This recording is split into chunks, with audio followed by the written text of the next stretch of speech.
अस्सलाम वालेकुम दोस्तों।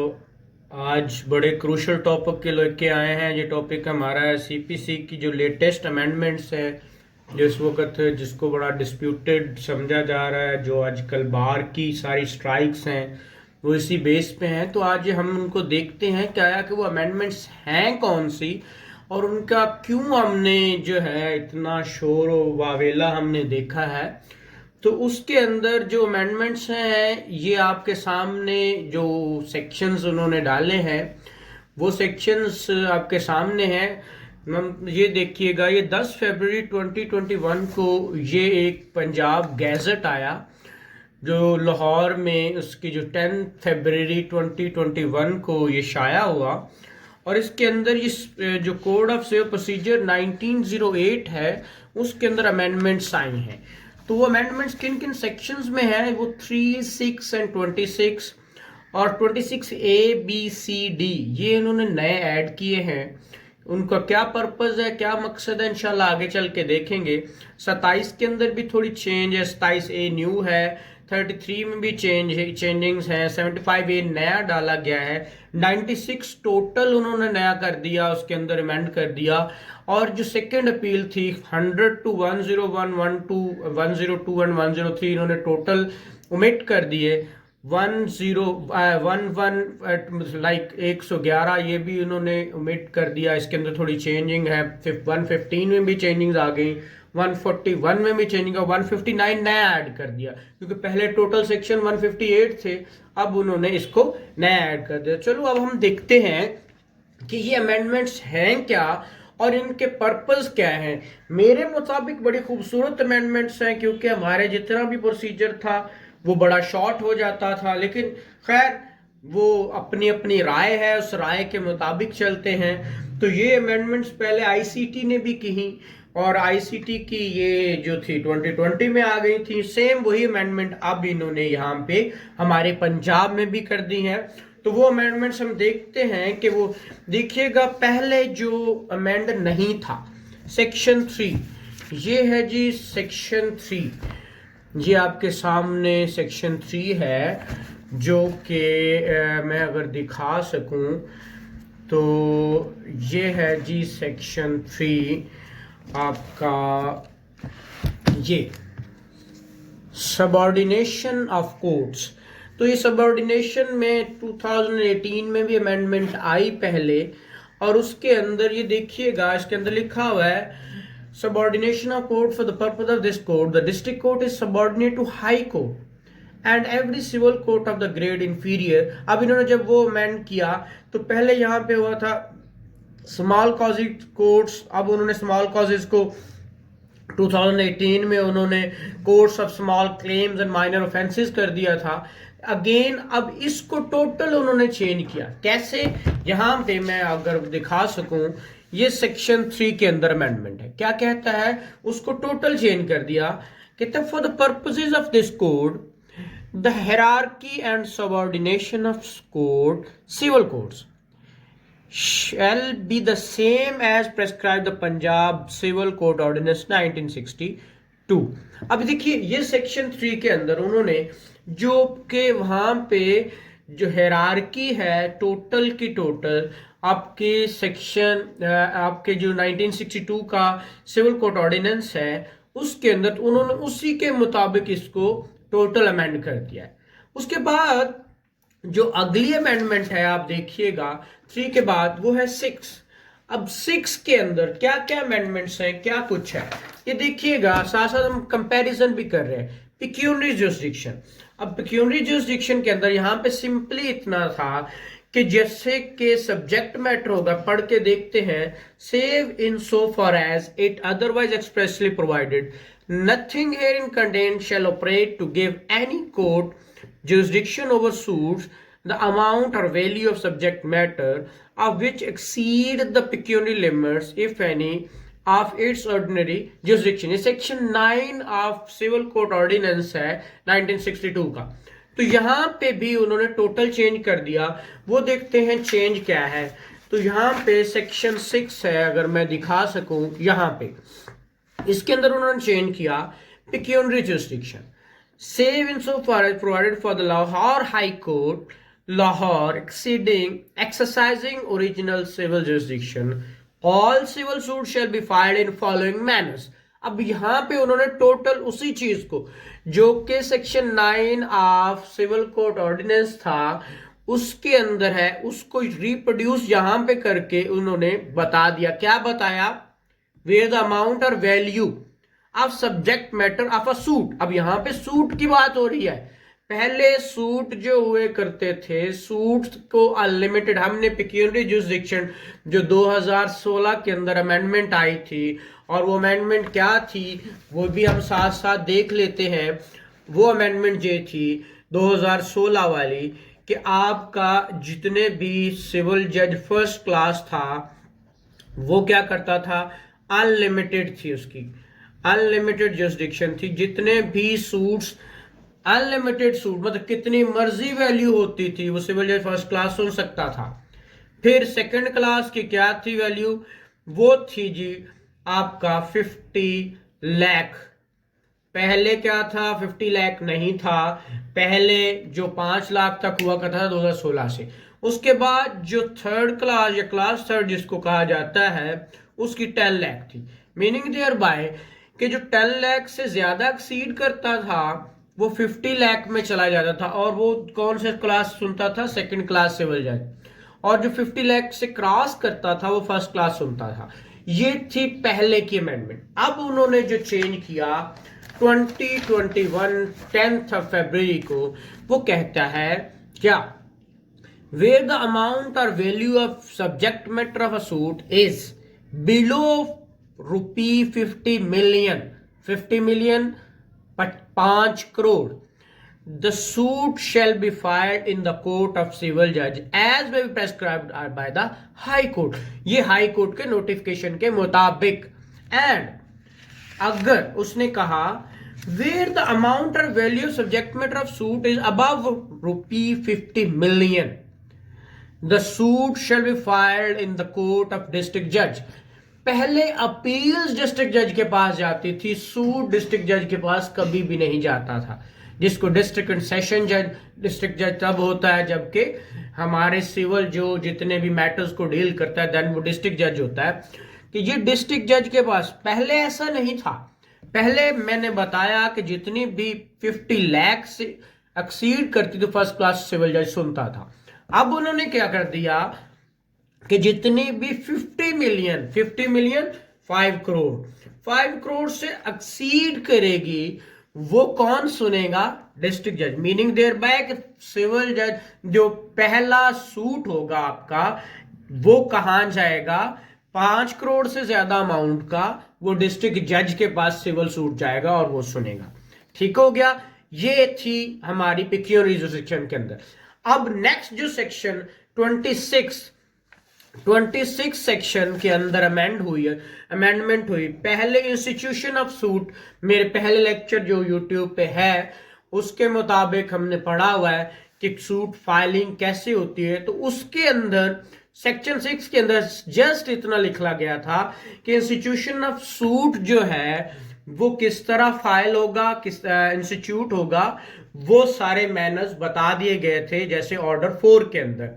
तो अब इन्होंने यहां पे इसको एक्सप्लेन किया है, उसी चीज को जो कि हमारे ऑर्डर 4 में थी उसको यहां पे उन्होंने ज्यादा डिटेल वाइज कर दिया।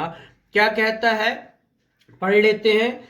Every suit shall be instituted by the presentation of plaint or in such other manner as may be prescribe.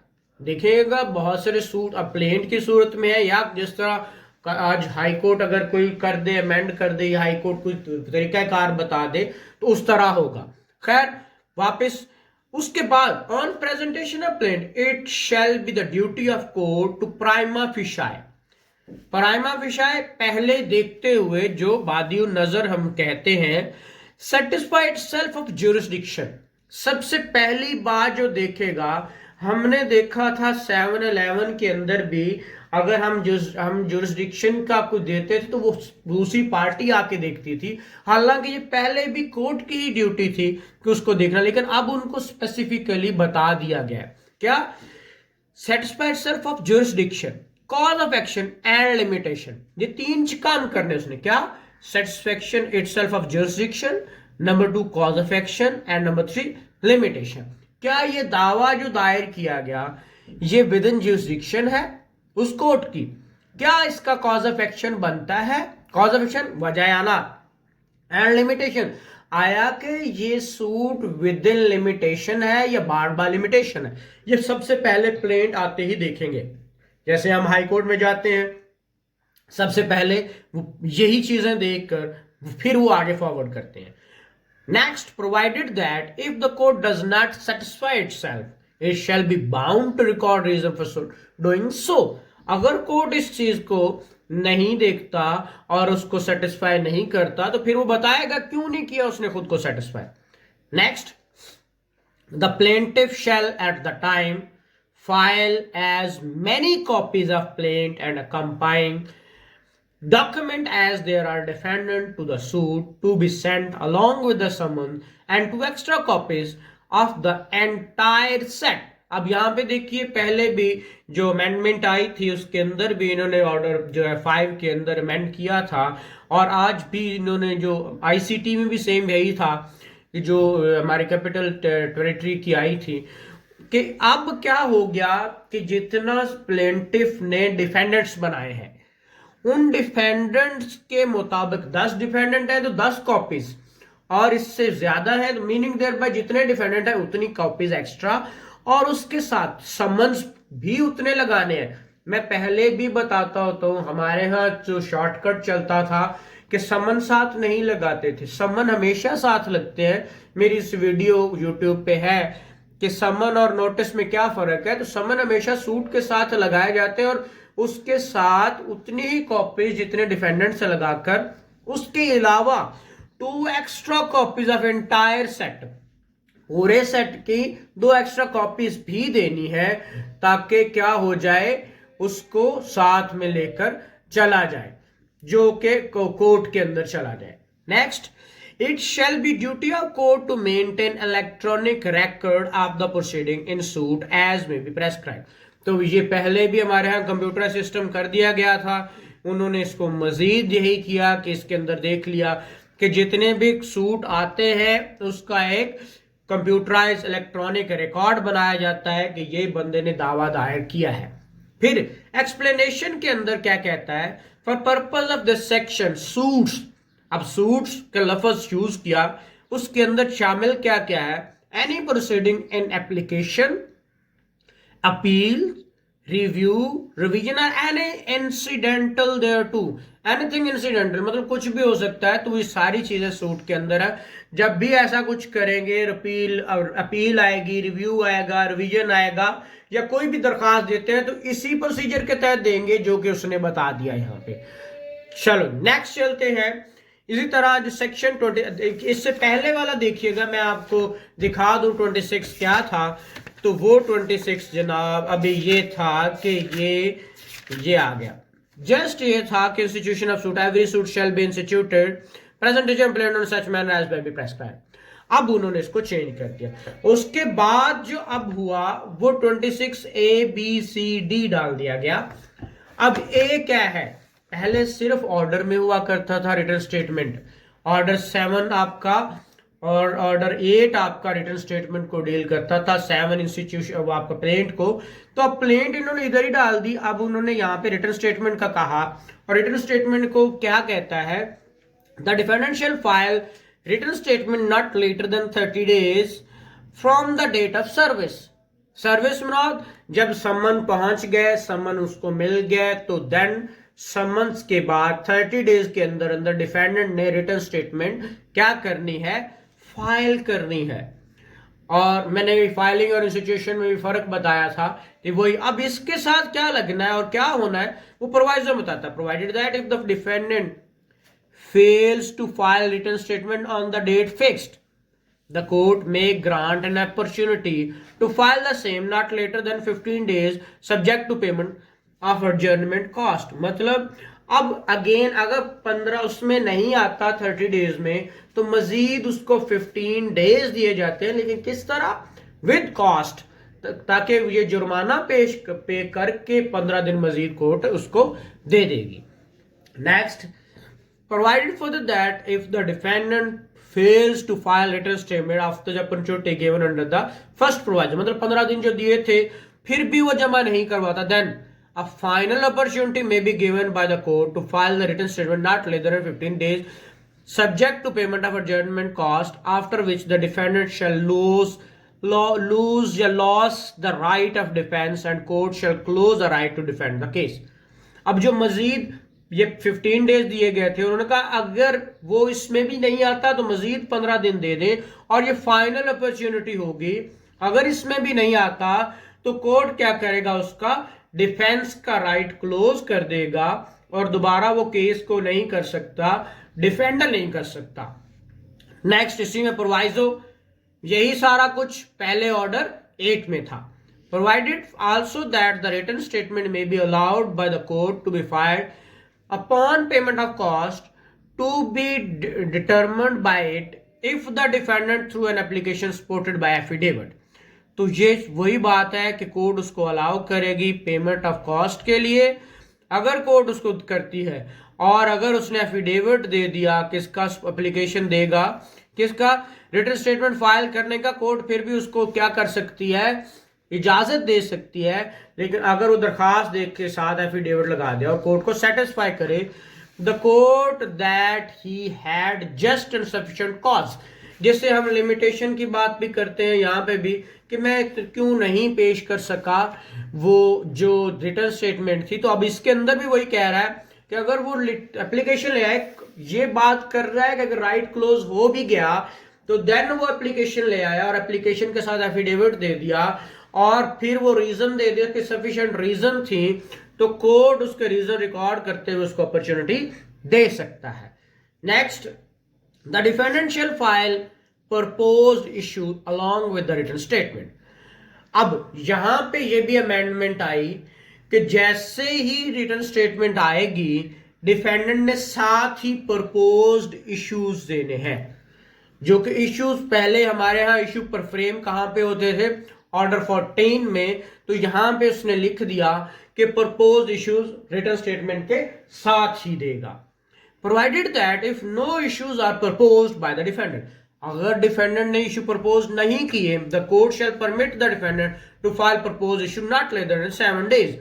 अगर उसने नहीं किए तो 7 दिन मजीद देगा, जैसे ऑर्डर 16 रूल 1 में हमने देखा था कि इशू फ्रेम करने के लिए उसको 7 दिन दिए जाते हैं, तो यहां पे भी उसको 7 दिन अगेन देगा। Of cost to determine payment of, यहां पे भी अगर 7 दिन देने हैं तो किस पे, पेमेंट ऑफ कॉस्ट पे उसको दिए जाएंगे bye the court. Next, the defendant shell provide additional copies of written statement and of the document annexed therewith for each of the parties and the court। तो ये सेम उसी तरह होगा जिस तरह प्लेंट थी, तो प्लेंट के साथ भी हम एक्स्ट्रा कॉपीज लगाते थे, इस तरह डिफेंडेंट क्या करेगा, जब रिटन स्टेटमेंट देता है तो उसके साथ एक्स्ट्रा कॉपी एक प्लेंटिफ के लिए देगा और एक कोर्ट के लिए। तो ये यहाँ पे ये था। अब ये जो 26B है, ये भी उन्होंने इंटायरली जो है नया डाला। द प्लेंटिफ, ये proposed issued by the plaintiff. अब वहां पे तो डिफेंडेंट को मिल रहा है राइट, यहां पे प्लेंटिफ को, तो क्या कहता है, the plaintiff shall file proposed issue not later than 7 days from the date of receiving the written statement. अब उसके लिए भी वही है कि 7 दिन इसको भी दिए जाएंगे कि ये भी रिटन स्टेटमेंट फाइल करें। Provided that issues proposed issues file करें। Provided that in case the plaintiff fails to file the proposed issues, the court shall permit the plaintiff to file proposed issue not later than 7 days from payment of cost। ये भी same उसी तरह है, अगर वो नहीं करता तो 7 दिन मजीद दिए जाते हैं, लेकिन ये दिन मजीद दिए जाएंगे उसको दिन किसके ऊपर, कॉस्ट पेमेंट के बाद 7 दिन मजीद दिए उसको दिए जाएंगे। इसी तरह नेक्स्ट 26C, ये भी इंटायरली नया डाला गया। Framing issues and filing of list of witness and recording of evidence।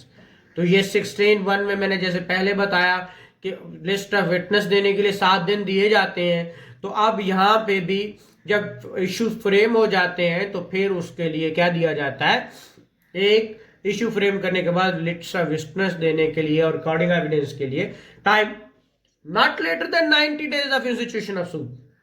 The court, after considering the pleadings and issues proposed by the parties, determine the material proposition of fact and law which the party are at variance and frame issues. कहता ज्यादा से ज्यादा 90 दिन दिए जा रहे हैं, 90 दिन से ज्यादा की बात नहीं कर रहा। 90 दिन किस चीज के लिए दिए जा रहे हैं? इसके लिए कि जैसे ही प्लीडिंग आ जाती है, प्लीडिंग से मुराद plaint and written statement. Pleading हम पहले देख चुके हैं, प्लीडिंग से मुराद प्लेंट एंड रिटन स्टेटमेंट। अब इश्यूज प्रपोज जो दिए जाते हैं, प्रपोज बाय द पार्टीज, मतलब हमने देखा पीछे कि डिफेंडेंट ने भी देने और प्लेंटिफ ने भी देने। तो उसके बाद वो जो इश्यूज फ्रेम किए जाते हैं वो इश्यूज फ्रेम हो जाएंगे, और फिर वो इश्यूज फ्रेम होने के बाद क्या होगा? For the purpose of subsection the court in its discretion as it may deem fit may proceed to frame issues without hearing. और जैसे प्रपोज इश्यूज आ जाते हैं उसके बाद कोर्ट को जरूरत नहीं है पार्टीज को सुनने की, वो सुने बिना ही क्या करता है? इश्यूज फ्रेम कर देता है। फिर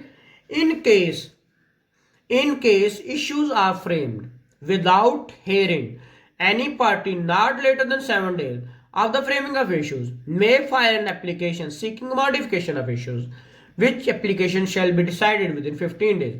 और अगर ऐसा हुआ कि हेयरिंग के बिना सुन लिया उसने, एक बार इश्यूज फाइल कर दिए, इश्यूज फ्रेम कर दिए, तो अब कोर्ट क्या करेगी? अब वो पार्टी जिसको ऑब्जेक्शन है, मॉडिफिकेशन चाहती है, वो 15 दिन के अंदर अंदर, 7 दिन के अंदर अंदर क्या करेगी? एक दरखास्त देगी मॉडिफिकेशन के लिए। और कोर्ट क्या है? वो शैल बी डिसाइड, मतलब कोर्ट की जो ड्यूटी है कि वो 15 दिन के अंदर अंदर उस एप्लीकेशन को निपटाए। Next, after framing the issues the court shall order parties to file list of witness not less than 15 days. अब वही बात, अब लिस्ट ऑफ विटनेसेस आएगी, ये 15 दिन का टाइम, जैसे इश्यूज फ्रेम हो जाते हैं, ऑब्जेक्शंस फाइल खत्म हो जाती हैं, सारा कुछ होने के बाद 15 दिन का टाइम देगा, 15 दिन से ज्यादा का नहीं, कि उस दोनों पार्टी को कहा जाएगा अपनी लिस्ट ऑफ विटनेसेस लेके आओ। If any party fail to comply with the order of court in subsection 4, मतलब नहीं लेके आते, तो फाइनल अपॉर्चुनिटी में भी given by the court to file list of witness not less than, मतलब ये सेम उसी तरह कि फिर आखिरी अपॉर्चुनिटी 15 दिन की मजीद दी जाएगी कि भाई लिस्ट ऑफ विटनेसेस दे दो, जो कि पहले नहीं था, पहले 7 डेज थे और अब उन्होंने 15 दिन करके 30 दिन दे दिए हैं। ये अच्छी अमेंडमेंट है कि उन्होंने 15 दिन के मतलब 30 दिन दे दिए हैं कि आप क्या करो, अपने list of witness they low.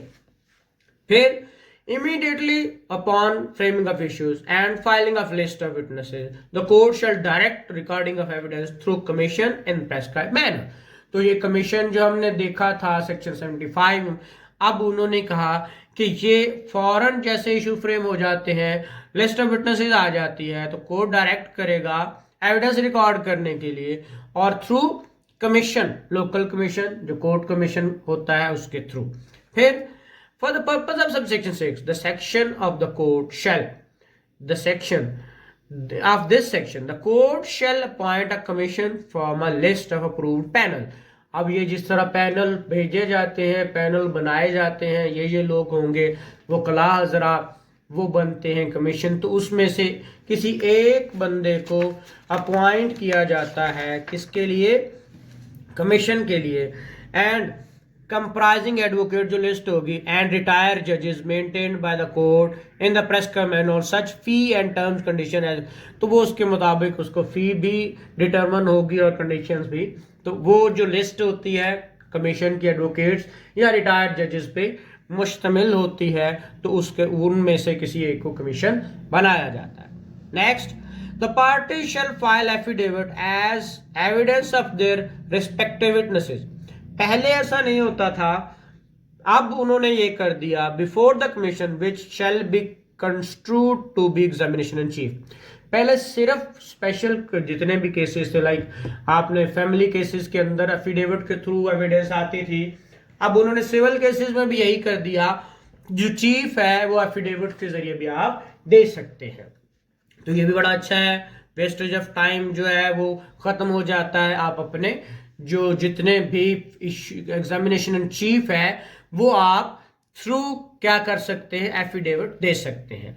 On the affidavit in evidence the witness shall be subject to cross examination, same वही बात, and if necessary just an expedient shall be subject to re examination followed by cross examination और re examination. तो वही बात है, अगर कल को उसको री एग्जामिनेशन है तो उसका भी क्रॉस होगा और री एग्जामिनेशन पे भी क्रॉस होता है, ये हमें सबको पता है। जैसे ये आर्टिकल 132-33 में है क्यूएसओ में, तो ये वही बात इधर भी उन्होंने लिख दी है। The commission shall record the evidence and proceeding thereof in written and audio and visual recording. अब ये देखिएगा, जरूरी नहीं है कि विटनेस आ सकता है, नहीं विटनेस नहीं भी आ सकता तो ऑडियो या वीडियो रिकॉर्डिंग्स के जरिए भी कमीशन क्या कर सकता है, एविडेंस को रिकॉर्ड कर सकता है। बहुत अच्छी amendment. Next, not later than 90 days of the order under subsection 6 the commission shall finalize the recording of evidence and submit a report in this regard to the court along with complete written audio and video recording of the proceeding under subsection। तो meaning there bye कि उसके पास ये इख्तियार है कि वो जब भी एविडेंस रिकॉर्ड करता है उसके साथ ऑडियो भी उनकी रिकॉर्ड करे और वीडियो भी रिकॉर्ड करे, और वो अपने रिकॉर्डिंग के साथ सारा कुछ के साथ फाइनलाइज करके 90 दिन के अंदर अंदर तमाम एविडेंस रिकॉर्ड करके कोर्ट में सबमिट करवा दे। The High Court shall frame rules for the purpose of recording of evidence through commission, inter alia empowering the commission to regulate the commission's proceeding, including but not limited to allowing or disallowing questions, documents, choosing sides, extension of the commission, and passing such ancillary or their or other order which are necessary to carry out the function of। तो ये court की जो high court, क्योंकि हमारे क्या है उसके जरिए वो जो है कॉन्स्टिट्यूशनल कोर्ट से और वो अमेंड कर सकता है, इसके रूल्स बना सकता है, जब उसका दिल करे वो रूल्स बनाएगा। नेक्स्ट 26D, ये भी इंटायरली न्यू डाला गया। ये क्या कहता है, the hearing and final arguments. ये पहले हम ऑर्डर 18 के जरिए ही यहाँ पे हमारे यहाँ एविडेंस जो होते थे रिकॉर्ड होते थे, यहाँ पे भी ऑर्डर 18 था, लेकिन अब इन्होंने यहाँ पे इसको 26D कर दिया। The court after submission of closing of evidence as the case may be fix shall fix a date not less than 5, ये उसके बाद 15 दिन अगेन दे देगा for hearing of final arguments by the parties।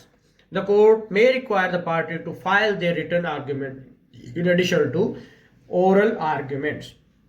तो यहाँ पे उन्होंने ये कर दिया कि सुनेगा भी और अगर उसको चाहिए रिटर्न तो रिटर्न आर्ग्यूमेंट्स भी मांग सकता है। ये हो गया।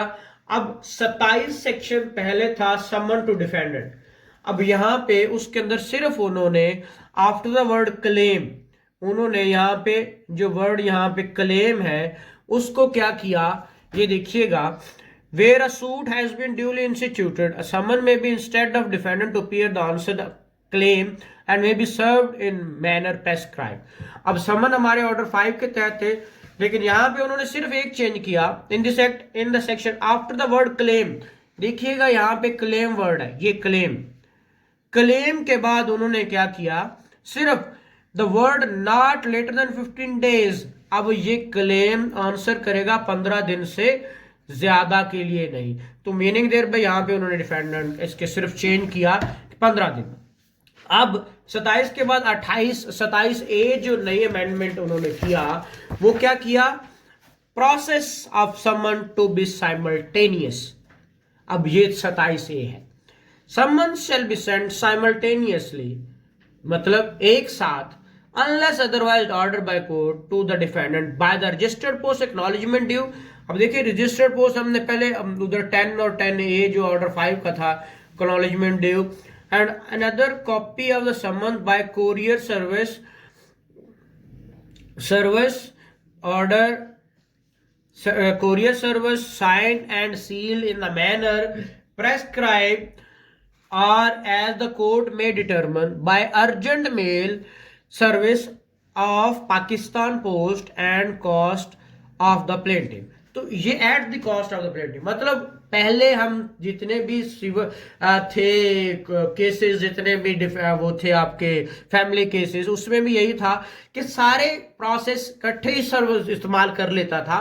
अब भी वही कर रहा है कि सारा कुछ के साथ उसने साथ में अर्जेंट मेल सर्विस और जैसे जैसे वो आपके अल्टरनेटिव मेथड्स होते थे कहाँ पे ऑर्डर 5 रूल 20 में, तो उन्होंने 27A में डाल दिए हुए। नेक्स्ट वही बात, acknowledgement due purport to be signed by, ये देखिएगा एक्नॉलेजमेंट ड्यू जो हम एडी जिसको कहते हैं, acknowledgement purport to be signed by defendant of the receipt of the registered communication or endorsement by the courier, messenger or postal employee that the defendant refused to take delivery of summons shall be deemed to be prima facie proof of service of summons। तो ये जब भी लेके जाएगा, जो उसको sign करेगा, signature करेगा, ले लेगा, वो क्या हो जाएगा, उसके बाद उसको यही समझा जाएगा कि ये क्या हो गया, जे जनाब समन उसको सर्विस हो गई है।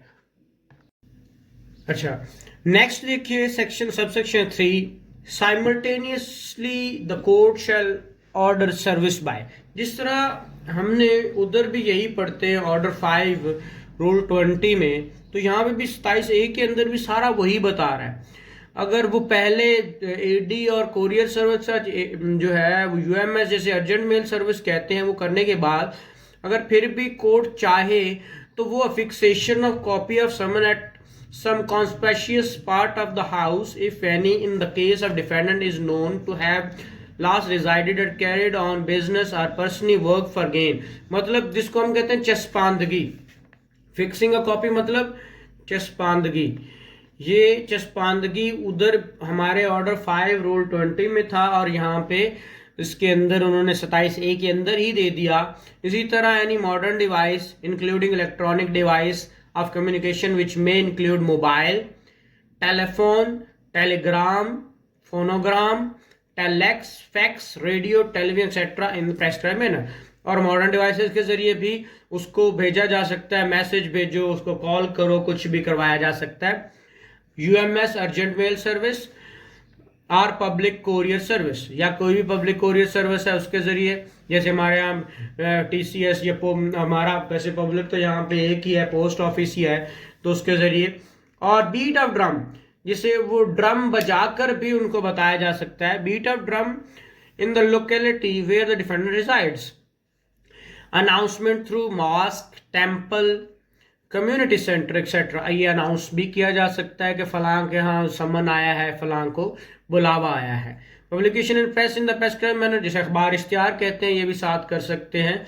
और any other manner or mode as court may thinks fit, या फिर कोई भी ऐसा तरीका जैसे कोर्ट समिति है किस तरह होना चाहिए, वो भी साथ उसको इस्तेमाल कर सकती है।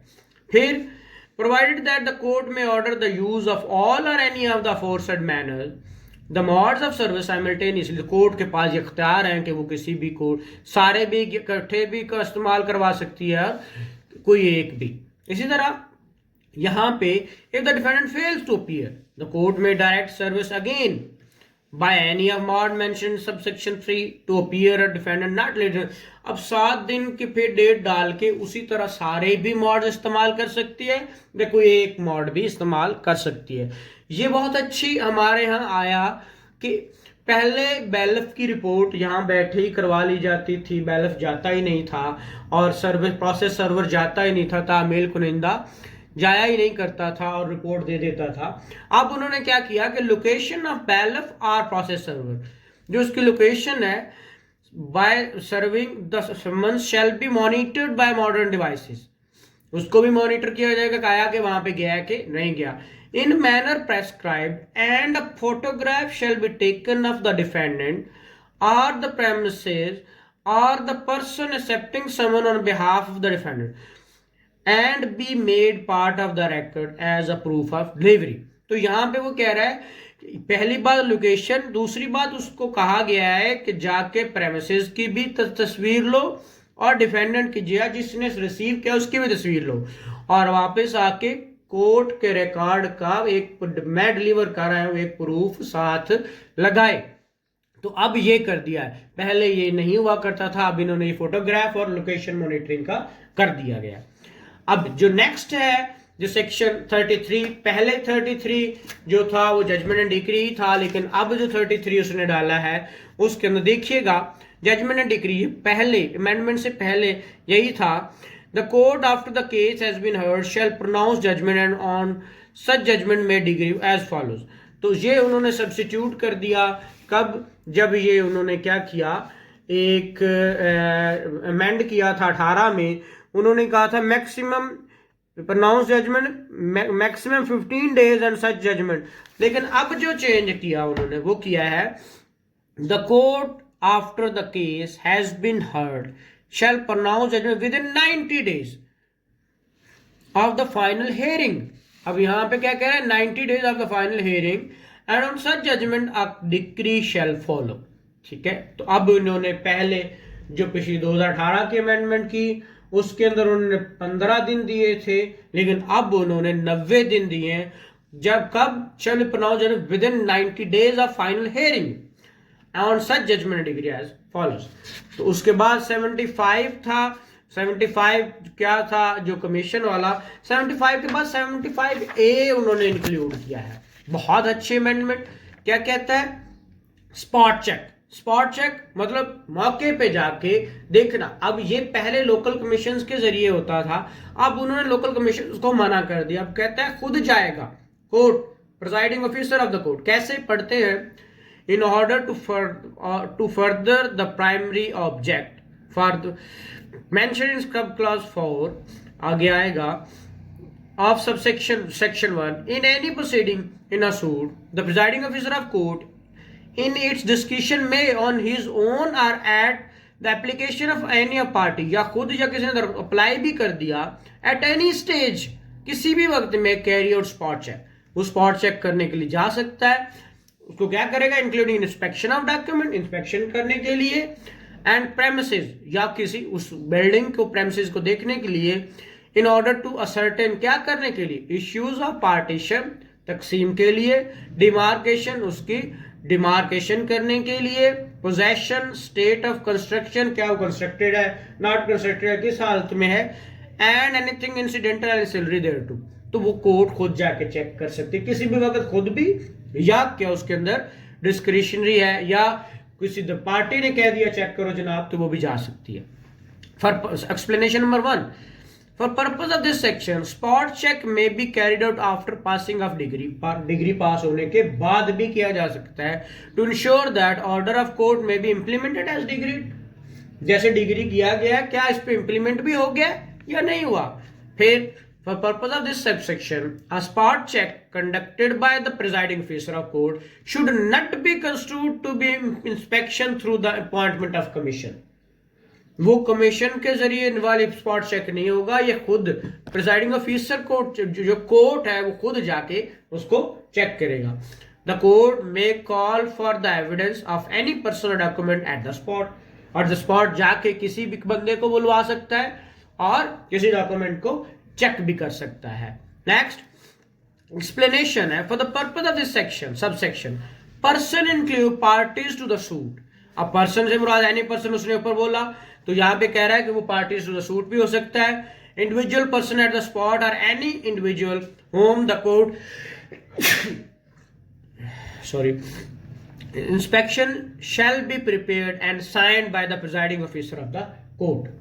तो यहाँ पे individual person spot of any,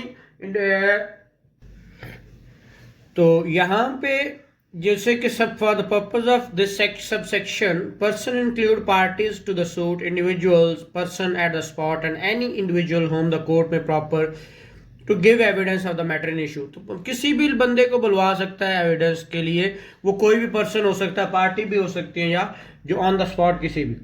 फिर after conducting spot check an interim order recording the finding of the spot inspection shall be prepared and signed by the presiding officer of the court। वो फिर क्या करेगा, जब spot check कर लेगा उसके बाद एक इंटरिम ऑर्डर भी पास कर सकता है और वो साइन भी होगा प्रिजाइडिंग ऑफिसर ऑफ कोर्ट का। Provided that the interim order shall state the date, time, purpose of visit, evidence recorded and interim finding। वो जो जो उसने देखा उसके मुताबिक वो तमाम डेट भी लिखेगा, सब कुछ लिखेगा। Then the presiding officer in his direction shall be entitled to pass an order or judgment upon the basis of interim order mentioned in subsection 3 of this section, provided the same is confronted to all the parties who are given a reasonable opportunity to file objection to the same। जिस तरह हम objection file करते थे पहले, अब उसी तरह जैसे सेक्शन 47 था तो वो हम वहाँ पे हम किसके अंदर जाके एग्जीक्यूशन के अंदर जाके पास करते थे, तो यहाँ पे भी जो प्रिजाइडिंग ऑफिसर जाएगा उसी तरह वहाँ पे आप आके अपने, जैसे हम लोकल कमीशन को भी ऑब्जेक्शन फाइल करते थे उसी तरह यहाँ पे भी ऑब्जेक्शन फाइल करने का राइट उसका मौजूद होगा। ये मोस्ट इंपॉर्टेंट इसके अंदर जो आया वो 96 के अंदर जो अपील है इसके अंदर जो अमेंडमेंट आई, इससे पहले देखिएगा जो 96 था वो जनाब ये था जी, अपील फ्रॉम ओरिजिनल डिक्री। अब इन्होंने ओरिजिनल डिक्री के खिलाफ अपील एक्स पार्टी फलाना फलाना, तो वो ओरिजिनल किसके पास जाती थी, जहाँ पे उसने लिखा अपील टू डायरेक्शन कहाँ पे जाएगी, वो इन्होंने ओरिजिनल डिग्री के खिलाफ अपील्स का ये ऑर्डर 41 भी था तो उसको अब इन्होंने यहाँ पे क्या किया, अब जो है वो टोटली चेंज कर दिया और सिर्फ एक फोरम रह गया। पहले क्या होता था, फर्स्ट अपील होती थी, सेकंड अपील होती थी, लेकिन अब ओनली फर्स्ट अपील कर दी और वो भी सिर्फ हाई कोर्ट के पास। क्या कहता है इस वक्त जो मेन इशू है वो 96 के साथ है, जो प्रॉपरली अमेंडमेंट्स के साथ, जो अभी जिसका बहुत ज़्यादा जो इशू बना हुआ है वो यही है कि डिस्ट्रिक्ट कोर्ट का हक ख़त्म कर दिया गया अपील का और डायरेक्ट सारी अपील्स कहाँ जाएंगी, हाई कोर्ट में। तो वो ये है, क्या है, पढ़ते हैं, appeals from final judgment or decree save where otherwise expressly provided in the code body of this code or by any other law for the time in force, an appeal shall lie to high court, only high court, not later than 30 days from the, तो limitation भी 30 days from the every final judgment passed by any court exercising original jurisdiction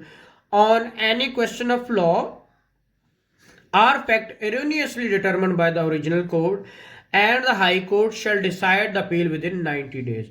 और 90 दिन के अंदर अंदर वो क्या करेगा, तो ये एनी कोर्ट से मुराद एनी कोर्ट, जहां पे उसने कहा कहाँ गया, original exercise of any question of law, तो एनी कोर्ट से मुराद उसने कहा सिविल फर्स्ट सेकंड थर्ड की बात। अब इसकी जुरिस्डिक्शन देखिए, थर्ड क्लास की अनलिमिटेड खत्म कर दिया, थर्ड क्लास की जो उसने कर दी है जो क्या कहते हैं पिक्यूनरी जुरिस्डिक्शन, वो 50 जो मिलियन कर दी, 50 मिलियन से अबव जाएगी तो फिर तो वो डायरेक्टली कहाँ चली जाएगी, डिस्ट्रिक्ट कोर्ट के पास। तो district court also any court of original civil jurisdiction, तो उसके पास पहले भी डिस्ट्रिक्ट कोर्ट ही हुआ करता था।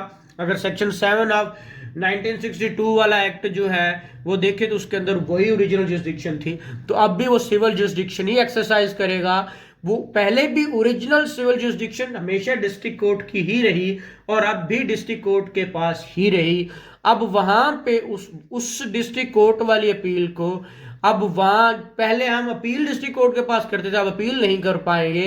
अब चाहे वो डिस्ट्रिक्ट कोर्ट ने फाइनल किया जजमेंट डिक्री दी, चाहे वो फाइनल डिक्री दे दी सिविल जज फर्स्ट सेकंड थर्ड ने, उसकी अपील जो है वो with in 30 days high court में जाएगी और हाई कोर्ट 90 दिन के अंदर अंदर उसको डिसाइड करेगा। तो ये थी 96। नेक्स्ट है आपका अब 100, 101, 12 और 103 ये ओमिट कर दिया क्योंकि ये देखिएगा ये पहले थी सेकंड अपील, तो अब उन्होंने इसको खत्म कर दिया। ये यहाँ पे अगर मैं दिखा सकूं तो ये थी सेकंड अपील, ठीक है, सेकंड अपील 100 थी और 101, 102, 103 अब इन्होंने ये तीनों ओमिट कर दिए हैं। अब इन्होंने ये ओमिट करने के बाद अब पहले 106 जो था वो थी what court to hear appeal, यहाँ पे। तो यहाँ पे इन्होंने अब इसको जो है वो सब्स्टिट्यूट कर दिया है। यहाँ पे अगर देखें, where an appeal from the order of allowed to shall be lie to court in which the appeal should lie from the decree of suit, तो वो लिखा हुआ है। लेकिन अब इन्होंने यहाँ पे कर दिया 106 के अंदर, appeal against order passed under this code shall lie to court directly from its subordinate court exercising original jurisdiction adjudicating the suit for the manner prescribed। तो वही बात कि अब डायरेक्टली अपील कहाँ जाएगी, हाई कोर्ट में, तो ये उसको डील कर रहा है। 111 था पहले, अगर देखा जाए 111 में था बार ऑफ सर्टन अपील्स, यहाँ पे बार थी। ठीक है, कौन कौन सी अपील बार थी कि अपील सुप्रीम कोर्ट में नहीं जा सकती, no appeal shall lie to Supreme Court, decree for order of जज ऑफ हाई कोर्ट और जज of divisional court of a divisional court और 2 और मोर जजेस ऑफ डिविजनल कोर्ट शैल 2 और मोर जजेस। मतलब के था कि पहले वो 1 से 2 मतलब डीबी के पास जाती थी हाई कोर्ट में और सुप्रीम कोर्ट के पास नहीं जाती थी। अब इस सेक्शन को ही उन्होंने ओमिट कर दिया और इसका मतलब यह हुआ कि अपील अब सुप्रीम कोर्ट भी जाएगी। पहले जो 109 में था कि डायरेक्टली वो कह रहा था कि no appeal shall lie to Supreme Court 111, लेकिन अब उन्होंने उसको ओमिट कर दिया, तो 111 ओमिट हो गया। अब जी है 115 रिवीजन। अगर पहले सेक्शन देखा जाए रिवीजन का, तो ये देखिएगा, ये है सेक्शन 115 यहाँ पे रिवीजन। तो हाई कोर्ट में ऑफ कॉल फॉर द, लेकिन यहां पे रिवीजन को उन्होंने किया, any aggrieved party of order under section 104 pass by court of the district जज और एडिशनल डिस्ट्रिक्ट जज in an appeal against the interlocutory order pass by civil जज। अब ये याद रखिएगा, इंटरलोकेटरी ऑर्डर्स के खिलाफ जो अपील होनी है वो हाई कोर्ट में नहीं होनी। इंटरलोकेटरी ऑर्डर्स के खिलाफ जो सेक्शन 104 था आज भी इंटैक्ट है और हमेशा रहेगा। वो आपकी अपील अगेंस्ट ऑर्डर है, वो हमेशा डिस्ट्रिक्ट जज या एडिशनल डिस्ट्रिक्ट जज के पास ही है, वो हाई कोर्ट नहीं है। आप ये याद रखिए, जो 96 के अंदर उसने फाइनल ऑर्डर की बात की, जजमेंट डिक्री की, फाइनल जजमेंट डिक्री की बात की है। तो यहां पे कह रहा है, any party agreed by order under section 104 pass by the court of district judge, additional district judge in an appeal against the interlocutory order passed by civil judge or senior civil judge, and case may be within 30 days to said order final revision to the high court on the obvious misapprehension of law or respect defect of the in jurisdiction। तो उन्होंने इसके अंदर misapprehension of law or in respect of a defect in jurisdiction, तो ये इन्होंने कह दिया कि या तो डिफेक्ट ऑफ जुरिस्डिक्शन के बेस पे उन्होंने ऑर्डर किया या फिर मिस एप्रीहेंशन की वजह से। तो ये ऑर्डर सिर्फ और सिर्फ रिवीजन होगी तो उन जो एप्रीहेंशन थी उनके खिलाफ की थी। जो अपीलेबल ऑर्डर्स थे 104 वाले और ऑर्डर 43 रूल 1 वाले, उनके खिलाफ जा रहा है। तो यहां तक ये रिवीजन थी। रिवीजन क्यों कब होती, पहले रिवीजन और थी, अब रिवीजन और है। अपील पहले और थी, अब अपील और है, तो फर्क यही रह गया। उसके बाद क्या है जी, तो नेक्स्ट जो अगेन एक सेक्शन सब्स्टिट्यूट किया, वो सेक्शन 141 है। 141 क्या है, पुराना देखते हैं हम इसके अंदर।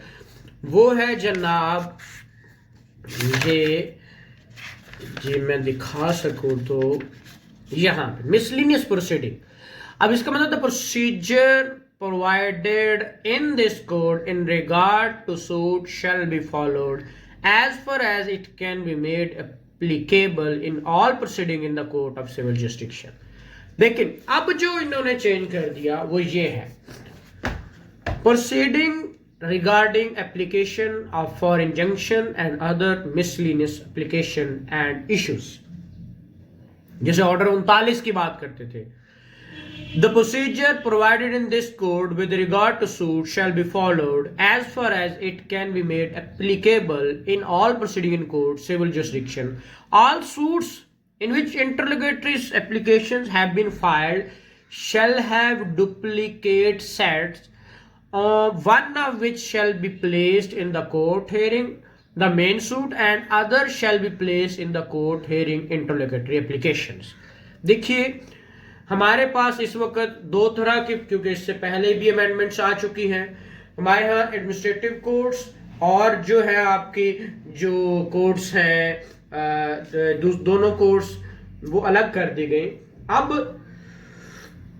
यहां पे देखिए उन्होंने कहा कि जब इसके साथ जब क्या होगी, जो इंटरलोकेटरी ऑर्डर जिसे हम स्टे एप्लीकेशंस कहते हैं वो लगी हुई, तो कह रहे हैं उसके दो साइट लगाने हैं, एक मेन सूट के साथ लगा होगा और एक जो इंटरलोकेटरी एप्लीकेशन दी है उसके साथ लगा होगा। फिर at all material times the respective offices of two courts mentioned in subsection 1 of this section shall keep both the files in two courts updated and tailed with each other in duplicate and identical, including the respect orders and diary sheets। तो वो चीजें हर वक्त आपने जो नीचे चल रहा है ऊपर चल रहा है दोनों के पास अपडेट रखना है और रिकॉर्ड दोनों के पास सेम होगा। Both the court hearing the main case and the interlocutory application shall respectively proceed collectively according to the timeline prescribed in this court and the rules are by any order of the court। तो वो उनको चाहे interlocutory सुनी जा रही है या main सुनी जा रही है उनको टाइमलाइन के मुताबिक, उनको रूल्स के मुताबिक, ऑर्डर ऑफ कोर्ट के मुताबिक सुनना है, उसको देखा जाना है। एक्सप्लेनेशन उसको क्लैरिफाई करने के लिए कहते हैं, it is clarified that the pendency of any interlocutory application shall be no ground to stay or delay the proceeding before the court hearing the main case. तो ये अगर आप ये देखें कि इंटरलोकेटरी एप्लीकेशन आ गई है तो मेन केस जो है स्टॉप हो जाएगा, ये केस कहीं पे भी, इसका मतलब ये नहीं है एप्लीकेशन के अंदर ये स्टे का ग्राउंड नहीं। हाँ स्टे दे दिया जाए तो देन तो ठीक है, लेकिन मैं फाइल कर देना एप्लीकेशन डजंट मीन कि ये क्या है, स्टे है। All application for addition, deletion and substitution of parties, जैसे हम 110 करते हैं, 110 देते हैं, या आप पार्टीज के लिए अमेंडमेंट ऑफ प्लीडिंग के लिए जाते हैं, वो 617 है, उसके तहत मॉडिफिकेशन और alteration of issues, rejection of plaint and stay of suit shall be heard and adjudicated by the court hearing the main case. तो ये सारे के सारे कौन सुनेगा, जो मेन केस सुन रहा होगा। फिर while all other applications shall be construed to be interlocutory application warranting to be filed and decided by the court hearing the interlocutory application। बाकी तमाम के तमाम वो कोर्ट जो सुनेगा वो इंटरलोकेटरी एप्लीकेशंस, वो जो इंटरलोकेटरी सुन सकता है वही कोर्ट सुनेगा। The filing of an application including an application for the rejection of plaint or dismissal of suit shall be no ground to dispense with or waive the requirement of filing a written statement within timeline prescribed in this court। वो कह रहा है अगर किसी ने application दी है तो उसकी भी रिजेक्शन ऑफ प्लेंट किया है या डिसमिसल ऑफ सूट किया है तो इसको कभी भी ये नहीं कहा जा सकता कि आप इसकी रिटन स्टेटमेंट नहीं दे सकते, रिटन स्टेटमेंट इसकी जरूर आएगी। फिर this section shall have effect, this section shall have effect notwithstanding any other provision of the code or any other law for the time in in force. तो वो इसका उसके साथ किसी और के साथ उसका कोई ताल्लुक नहीं है, ये इसका इसी तरह इफेक्ट है। और ये जो है सेक्शन 159 ये पहले कोड में नहीं था, अब उन्होंने डाला। देखिएगा पहले सेक्शन जो था वो आखिरी 158 है, मैं दिखा सकूं तो यहाँ पे reference to the code of civil procedure, लेकिन यहाँ पे उन्होंने सेविंग ऑफ प्रोसीडिंग डाल दिया। 159 all proceeding instituted prior to enactment of code of civil procedure Punjab amendment shall be deemed to proceed and dealt in accordance with the provision of code which exist prior to the said amendment ordinance। पहले जितना भी 2021 से पहले की जितनी amendment, जितनी भी proceeding थी, इंस्टीट्यूशन थी सारी, वो सेम उसी तरीके से होगी जिस तरह पहले विदाउट अमेंडमेंट था। और इसके अंदर एक्सप्लेन भी कर रहा है, in this section the express proceeding includes suit, appeal, review, revision, execution, application or any other proceeding and any matter incidental thereto। तो ये 159 क्लियरली बता रहा है कि जो 10 फरवरी 2021 से पहले की जितने सूट्स थे, जितनी एप्लीकेशन थे, जितनी अपील्स थी, जितनी रिवीजन थी, जितने रिव्यू थे, वो सारे के सारे उसी पुराने कोड के मुतालिक, पुराने रूल्स के मुतालिक, पुराने सेक्शंस के मुतालिक ही चलेंगी।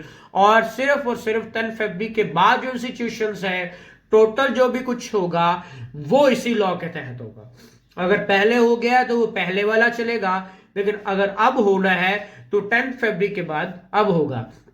तो ये अमेंडमेंट्स थी तमाम की तमाम, जो अभी बहुत इशू बना हुआ है, लेकिन as a student of law, as a जो है हमें एक जुडिशियल एस्पायरेंट, हमें अपडेटेड रहना है। और ये तमाम सीपीसी के लेटेस्ट अमेंडमेंट्स हैं जो आपको याद रखनी है, और ये हमने इसको एक्सप्लेन कर दिया है। Thank you very much.